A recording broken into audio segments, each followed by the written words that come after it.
Good morning, my name is Miguel Doncel and I'm going to present my master thesis that I have called Biodiversity Loss in the Amazon region.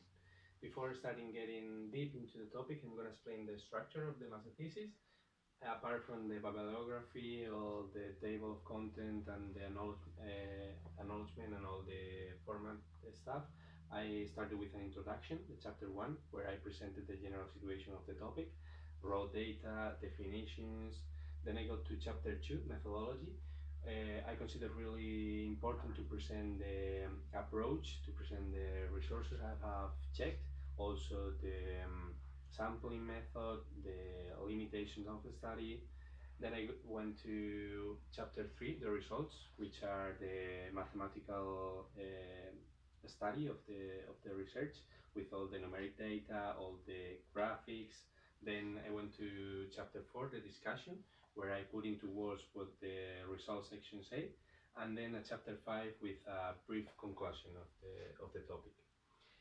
When I first had to decide which sustainable development goal I had to choose, it was a hard decision because I consider all of them are important, all of them are related with problems that are affecting critically our nowadays situation. But I finally choose the number 15, the life on land, because I love nature, I love forests, and also my personal situation was a little bit related to it. The Amazonas region, the Amazonas topic is really popular.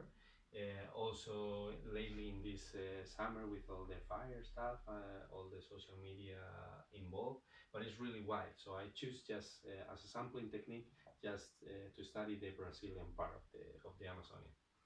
Uh, First of all, I stated an hypothesis. This hypothesis say human activities are critically affecting the Amazonas region ecosystem. And then through the research, I had to prove it right or prove it wrong. To do so, I checked different points and different perspectives. The first one was I wanted to see which are the deforestation level evolution through the years. I saw that in the 90s and also in the early 2000s it was a crazy level, really high, and then in the last 10 years there was a little bit down because of some regulations that took place, some organizations that were really involved. So I can say that yes, humans were affecting these levels. I have also checked which are the deforestation drivers. I've seen that in Brazil, 80% or more than the 80% is due to pasture. So humans are acting like farmers, are creating, are growing the animals just to produce meat, so they can feed us in the global markets. Also, I have checked an interesting study that relates the density population with the deforestation and the proximity to roads with deforestation.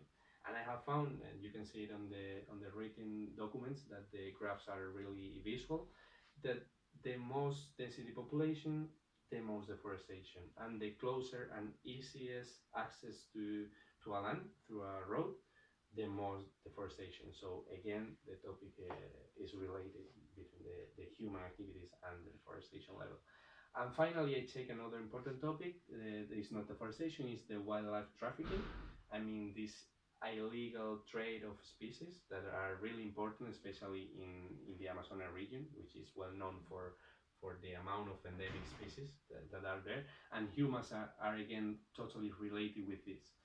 Humans are taking the animals, are breaking the natural chain, breaking the habitat, and we are using that animals for just individual purposes, just as pets, or use the skins for clothes, or collect the eggs or the teeth, and all this stuff. So, as a way conclusion, I would like to say that yes, the hypothesis was true. The humans are affecting this ecosystem, and as I say in the written document, yes, humans are the responsible ones, but humans are also the ones who can solve the situation. So just let's work together and let's do it, let's revert it for the future generations. Thank you.